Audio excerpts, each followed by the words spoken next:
जय हिंद साथियों, आपके अपने एस क्लासेस पर आप सभी का बहुत बहुत स्वागत है। साथियों, इस क्लास में जो 30 अगस्त को सेकंड शिफ्ट में पेपर होने जा रहा है, उन परीक्षार्थियों के लिए क्लास अति महत्वपूर्ण होगी। इस क्लास में जीके, जीएस और हिंदी के महत्वपूर्ण प्रश्नों को लिया गया है। बिल्कुल एमसीक्यू टाइप के प्रश्नों को लिया गया है, जो आपके 23 तारीख, 24 तारीख और 25 तारीख की शिफ्टों को एनालिसिस करने के उपरांत ही ये पेपर को बनाया गया है। ये पेपर पूरा लगाएं, कहीं से भी आप स्किप नहीं करें, क्योंकि आपको इस पेपर से बहुत सारे प्रश्न आपके सेकंड शिफ्ट में देखने को मिलेंगे। पहला सेक्शन अपना जीके जीएस का है, उसके बाद में अपना सेक्शन हिंदी का आएगा। देखते हैं पहला प्रश्न क्या है। पहला प्रश्न है कि सौर पवन में सूर्य के अपराजित प्रकाश को एक बिंदु पर केंद्रित करने के लिए किस प्रकार के दर्पण का प्रयोग किया जाता है। तो वह किस प्रकार का दर्पण होता है? वह होता है अवतल दर्पण। ऑप्शन डी वाला इसका सही जवाब होगा। अगला प्रश्न है, किस तारीख को हस्तलिखित संविधान पर संविधान सभा के 284 सदस्यों ने हस्ताक्षर किए थे। तब वह कब किए थे? ये किए थे 24 जनवरी 1950 को। जिन साथियों का जवाब ऑप्शन ए आ रहा है, वो बिल्कुल उन्होंने सही जवाब दिया है। अगला प्रश्न है कि देवा जो मेला होता है किस क्षेत्र से संबंधित है। ये संबंधित है बाराबंकी क्षेत्र से। बढ़ते हैं अगले प्रश्न की तरफ। अगला प्रश्न है, गांधी जी ने 1919 में सत्याग्रह आंदोलन निम्नलिखित में से किसके विरोध में चलाया था। तो वह कौन सा विरोध था? वह विरोध था रॉलेट एक्ट का। तब कौन सा ठीक हो जाएगा? तब ठीक हो जाएगा आपका ऑप्शन बी वाला। जिन साथियों ने इसका जवाब ऑप्शन बी बताया, वो बिल्कुल सही जवाब बताया। अगला प्रश्न है कि जो शांत घाटी है किस राज्य में स्थित है। ये किस राज्य में स्थित है? ये स्थित है केरल राज्य में। बढ़ते हैं अगले प्रश्न की तरफ। अगला प्रश्न है कि अगला प्रश्न है, निम्न में से किस तिथि को सूर्य तथा पृथ्वी के बीच न्यूनतम दूरी होती है। तब वह कब होती है? वह होती है 3 जनवरी को। ऑप्शन सी वाला इसका सही जवाब होगा। जिन साथियों ने इसका जवाब ऑप्शन सी बताया, वो बिल्कुल सही जवाब बताया। अगला प्रश्न है, शाहजहाँ के सत्तारूढ़ होने से पहले तथा जहांगीर के बाद वास्तविक शासक कौन था। तो वास्तविक शासक कौन था? ये थे शहजादा शहरयार। मैं आपको बताना चाहूँगा कि फुल ज़्यादा एक्सप्लेनेशन इसलिए नहीं कर रहे हैं क्योंकि आपका सेकंड शिफ्ट में पेपर होने जा रहा है और आपके भी पास ज़्यादा समय नहीं है। ये सिर्फ रिवाइज के लिए क्लास बनाई जा रही है कि आपका रिवीजन हो सके, और आपको इसी क्लास से बहुत सारे प्रश्न आपकी सेकंड शिफ्ट में डायरेक्ट देखने को मिलेंगे। और ये क्लास उन साथियों के लिए भी अति महत्वपूर्ण होगी जिनका पेपर 31 अगस्त को होने जा रहा है। वो भी देख सकते हैं ये क्लास, उन्हें भी इस क्लास से बहुत ही बेनिफिट मिलेगा। अगला प्रश्न है, राष्ट्रगान और आज़ाद हिंद फौज का कदम ताल गीत कदम कदम बढ़ाए जाके संगीतकार होने का श्रेय किन्हें जाता है। ये श्रेय जाता है राम सिंह ठाकुरी के लिए। ऑप्शन सी वाला इसका सही जवाब होगा। अगला प्रश्न है, खसरा के उपचार के लिए इस्तेमाल किए जाने वाले टीके का क्या नाम है। नाम बताना है जो टीका इस्तेमाल किया जाता है, तो इसका क्या नाम होगा? इसका नाम है MMR। ऑप्शन डी वाला इसका सही जवाब होगा। जिन्होंने इसका सही जवाब बताया डी, वो बिल्कुल सही जवाब दिया। अगला प्रश्न है, निम्नलिखित में से कौन सा एक इंटरनेट प्रोटोकॉल है। तब वह कौन सा है? वह है हाइपर टेक्स्ट प्री प्रोसेसर, जिसे PHP शॉर्टकट में भी कहते हैं। ऑप्शन बी वाला इसका सही जवाब होगा। बढ़ते हैं अगले प्रश्न की तरफ। अगर आपको क्लास अच्छी लग रही हो, तब जिन लोगों ने चैनल को सब्सक्राइब नहीं किया है, जो भी भाई बहन हो, वो चैनल को सब्सक्राइब कर दें, और वीडियो को लाइक नहीं किया हो तो वीडियो को लाइक कर दें। अगला प्रश्न है, भारत में सर्वप्रथम राष्ट्रीय आय का अनुमान लगाने वाले कौन थे। ये कौन थे? ये थे दादा भाई नौरोजी। ऑप्शन बी वाला इसका सही जवाब होगा। अगला प्रश्न है कि कृषि और ग्रामीण विकास हेतु ऋण प्रदान करने वाली संस्था कौन सी होती है। ये होती है नाबार्ड।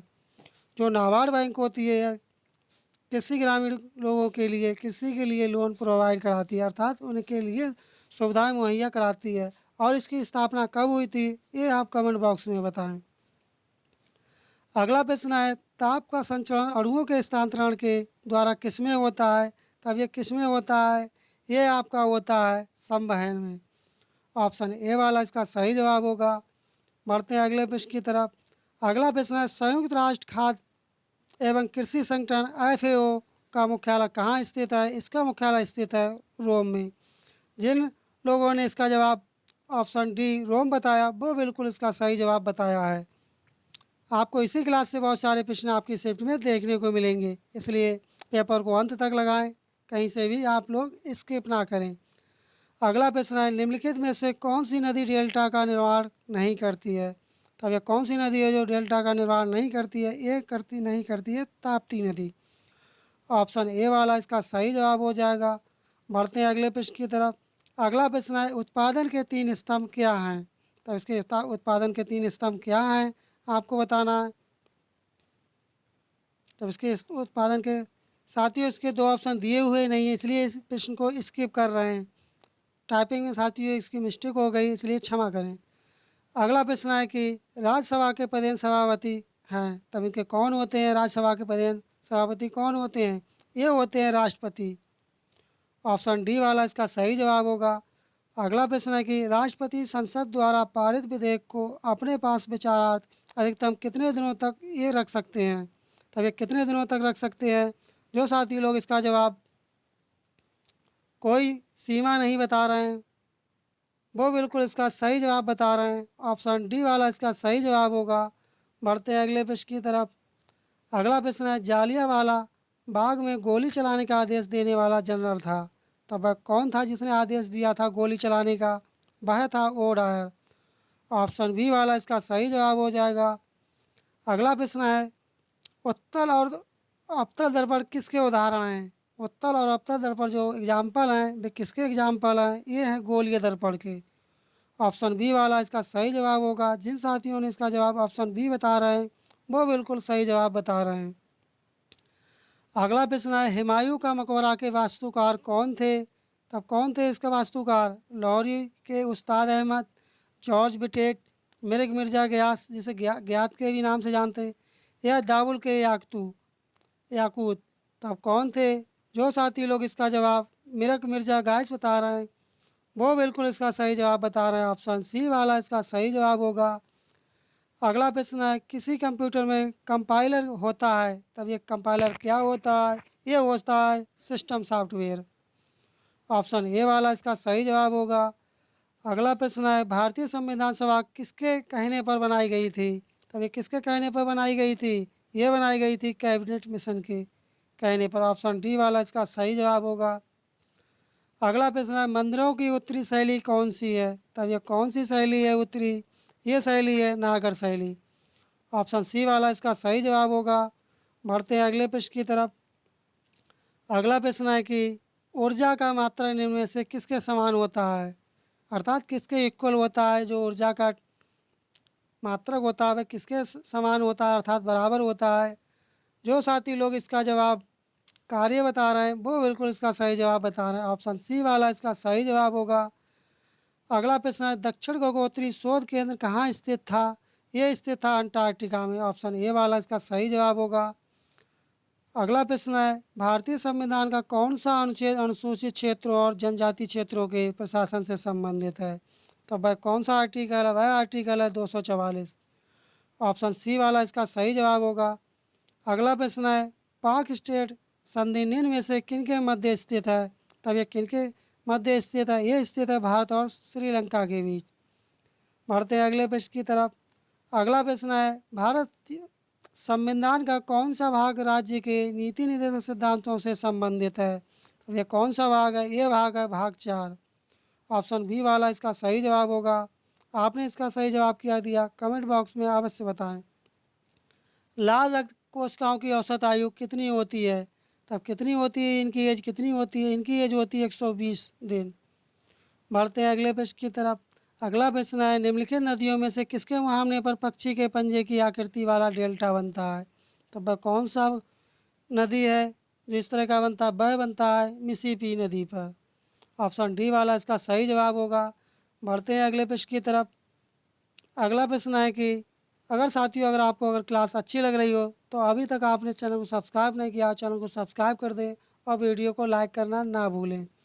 अगला प्रश्न है, उच्च संस्कारों को साधने के लिए आवश्यक है कि मनुष्य। तब क्या है मनुष्य के लिए? तब क्या होगा? बताएं क्या होगा? ये होगा निज से पर को अधिक महत्व दें।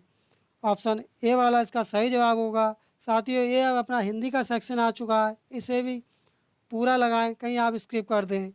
बढ़ते हैं अगले प्रश्न की तरफ। अगला प्रश्न है कि गद्यांश में रेखांकित पद से अभिप्रेत है, तब इससे क्या अभिप्रेत होगा? बताएं क्या होगा इससे अभिप्रेत? जो साथी लोग इसका जवाब ऑप्शन सी बता रहे हैं, धन संग्रही ना होना, वो बिल्कुल इसका सही जवाब बता रहे हैं। ऑप्शन सी वाला इसका सही जवाब होगा। अगला प्रश्न है, आधुनिक शिक्षित मनुष्य में अहंग की उद्दीपित का मुख्य कारण है उसका, तब उसका मुख्य कारण क्या होगा? उसका मुख्य कारण होगा अंदर से अशिक्षित होना। ऑप्शन डी वाला इसका सही जवाब हो जाएगा। अगला प्रश्न है, नानी के आगे ननिहाल की बातें मुहावरे का सही अर्थ क्या होगा? तब इस मुहावरे का सही अर्थ क्या होगा? कमेंट बॉक्स में बताएं इसका सही अर्थ क्या होगा। आप लोग इसका सही अर्थ क्या होगा? जो साथी लोग इसका जवाब अधिक ज्ञान वाले के अपने ज्ञान की अधिक ज्ञान वाले के अधिक ज्ञान वाले के आगे अपने ज्ञान की सेकी मारना। ऑप्शन सी वाला इसका सही हो जाएगा। बढ़ते हैं अगले प्रश्न की तरफ। अगला प्रश्न है कि दो उपसर्ग किस शब्द में नहीं है? तब ये किस उपसर्ग में नहीं है? ये नहीं है दुलारा में। ऑप्शन डी वाला इसका सही जवाब हो जाएगा। अगला प्रश्न है कि किस समूह में सभी शब्द रंग के पर्यायवाची हैं? तब रंग के कौन से पर्यायवाची हैं सभी? ये हैं दरिद्र, कंगाल, निर्धन और अंकजन। ऑप्शन सी वाला इसका सही जवाब होगा। अगला प्रश्न है, रसोपति में आश्रय की चेष्टा क्या कही जाती है? तब ये क्या कही जाती है? ये कही जाती है अनुभाव। ऑप्शन सी वाला इसका सही जवाब होगा। अगला प्रश्न है, पाश्चात्य शब्द का विलोम क्या होगा? तब इसका विलोम क्या होगा? इसका विलोम होगा पौरस्त्य। ऑप्शन सी वाला इसका सही जवाब होगा। अगला प्रश्न है, थोड़ा नपा तुला भोजन करने वाला वाक्यांश के लिए उपयुक्त शब्द होगा। तब ये उपयुक्त शब्द क्या होगा? इसके लिए होगा मिताहारी। ऑप्शन सी वाला इसका सही जवाब होगा। बढ़ते हैं अगले प्रश्न की तरफ। अगला प्रश्न है कि अगला प्रश्न है कि हिमालय के आंगन में उसे प्रथम किरणों का दे उपहार, उषा ने हंस अभिवादन किया और पहनाया हीरे का हार। तब इस ये बताना कि इस पंक्ति के रचनाकार कौन है, रचयिता कौन है, आपको ये बताना है। तब इसके रचनाकार कौन होंगे? जो साथी लोग इसका जवाब जयशंकर प्रसाद बता रहे हैं, वो बिल्कुल इसका सही जवाब बता रहे हैं। ऑप्शन सी वाला इसका सही जवाब होगा। अगला प्रश्न है, विनय और व्यंग उपहास को व्यक्त करने के लिए किस विराम चिन्ह का प्रयोग किया जाता है? तब कौन सा विराम चिन्ह होता है? ये विराम चिन्ह होता है विस्मयादिबोधक।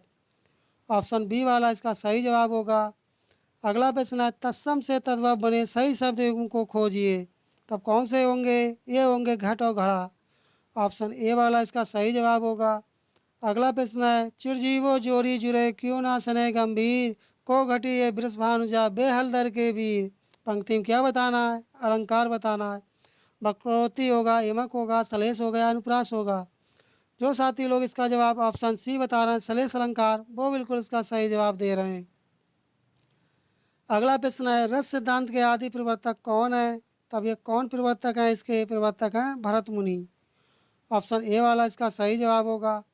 अगला प्रश्न है, बुढ़ापा भी एक प्रकार का अभिशाप है, इस वाक्य में रेखांकित शब्द की संज्ञा बताइए। तब क्या होगी? ये होगी भाववाचक संज्ञा। ऑप्शन सी इसका सही जवाब होगा। अगला प्रश्न है कि अंध्रकृत शब्द का संधि विग्रह होगा, तब इसका संधि विच्छेद क्या होगा? इसका संधि विच्छेद होगा अन धन अधिकृत। ऑप्शन बी वाला इसका सही जवाब होगा। साथियों, अगर आपने अभी तक वीडियो को लाइक नहीं किया तो वीडियो को लाइक कर दें और चैनल को सब्सक्राइब नहीं किया यदि आपने, तब चैनल को सब्सक्राइब कर दें, जिससे आपको आज की फर्स्ट शिफ्ट का एनालिसिस सबसे पहले आपको मिल सके। बढ़ते हैं अगले प्रश्न की तरफ। अगला प्रश्न है, बेअभिकारी शब्द जो शब्दों, वाक्यों अथवा वाक्य खंडों को जोड़ते हैं कहलाते हैं। तब वे क्या कहलाते हैं? आपको बताना है। वे कहलाते हैं समुच्चय बोधक। ऑप्शन डी वाला इसका सही जवाब होगा। अगला प्रश्न है, बह गया था, इस वाक्य में भूतकाल का भेद होगा। क्या होगा? पूर्ण भूतकाल, सामान्य भूतकाल, संदिग्ध भूतकाल या अपूर्ण भूतकाल। जो लोग इसका जवाब पूर्व भूतकाल बता रहे हैं, वो बिल्कुल इसका सही जवाब बता रहे हैं। ऑप्शन ए इसका सही होगा। अगला प्रश्न है कि अगला प्रश्न है कि हाँ, अगला प्रश्न आ चुका है, प्रश्न नंबर 59। निम्नलिखित में से सबसे पहले अपनी आत्मकथा हिंदी में किसने लिखी थी? तब ये किसने लिखी थी अपनी आत्मकथा सबसे पहले, आपको बताना है। तब इसका सही जवाब क्या होगा? ये लिखी थी राजेंद्र प्रसाद ने। ऑप्शन डी वाला इसका सही जवाब होगा। अगला प्रश्न है, निम्न शब्दों में से तत्पुरुष समास कौन सा होगा? परीक्षा भवन, भला मानुष या दोपहर या नर नारी होगा। तब कौन सा तत्पुरुष समास होगा? ये आपका होगा परीक्षा भवन। ऑप्शन ए वाला इसका सही जवाब होगा। अगला प्रश्न है, निम्नलिखित में से कौन सा एक उपन्यास जैनेन्द्र रचित है, अर्थात जैनेन्द्र के द्वारा लिखा गया है? तो वह कौन सा होगा? वह होगा परख। ऑप्शन बी वाला इसका सही जवाब होगा। अगला प्रश्न है, मृत्यु प्लस उपरांत में संधि करने से एक शब्द निर्मित होगा। तब कौन सा शब्द बनेगा इससे? जो साथी लोग इसका जवाब मृत्यु उपरांत बता रहे हैं, वो बिल्कुल इसका सही जवाब बता रहे हैं। ऑप्शन ए इसका सही जवाब होगा। अगला प्रश्न है, काम्यानी किस प्रकार का ग्रंथ है? तब ये किस प्रकार का ग्रंथ? ये है महाकाव्य। ऑप्शन सी इसका सही जवाब होगा। अगला प्रश्न है, अशोक के फूल निबंध के रचयिता हैं, तब इसके लेखक कौन है या रचयिता कौन है? इसके रचयिता हैं हजारी प्रसाद द्विवेदी। ऑप्शन ए वाला इसका सही जवाब होगा। अगला प्रश्न है, किस शब्द में दो से अधिक उपसर्ग लगे हुए हैं? तब कौन सा है जिसमें दो से अधिक उस पर उपसर्ग लगे हुए हैं? भाई आपका होगा अव्यवस्था। ऑप्शन ए वाला इसका सही जवाब होगा। अगला प्रश्न है, वाक्य का नाम बताइए। रमेश ने बताया कि वह घर जा रहा है। तब इसमें वाक्य का प्रकार क्या होगा? इसमें वाक्य का प्रकार होगा मिश्रित वाक्य बन जाता है ये। ऑप्शन बी वाला इसका सही जवाब हो जाएगा। अगला प्रश्न है कि निम्न में अशुद्ध वर्तनी पहचानिए, अर्थात आपको बताना है कि अशुद्ध कौन सा होगा। तब कौन सा अशुद्ध होगा लिखा हुआ? ये होगा आपका ब्रजभाषा। ऑप्शन सी वाला इसका सही जवाब होगा। अगला प्रश्न है, दुष्परिणाम शब्द का संधि विच्छेद क्या होता है? दुष्परिणाम का संधि विच्छेद पूछा गया है यहाँ पर, और आपके पेपर में भी पूछे जाएंगे 2-3 संधि विच्छेद। तो क्या होगा? इसका होगा दु प्लस परिणाम। तब किस में आ रहा है? ये आ रहा है अपना ऑप्शन सी में। ऑप्शन सी इसका सही जवाब होगा। अगला प्रश्न है कि पेड़ से पत्ते गिरते हैं, वाक्य में कारक की विभक्ति बताइए। तब इसमें कौन सी होगी? ये तो आपको पता ही होगा, अपादान कारक। ऑप्शन सी वाला इसका सही जवाब हो जाएगा।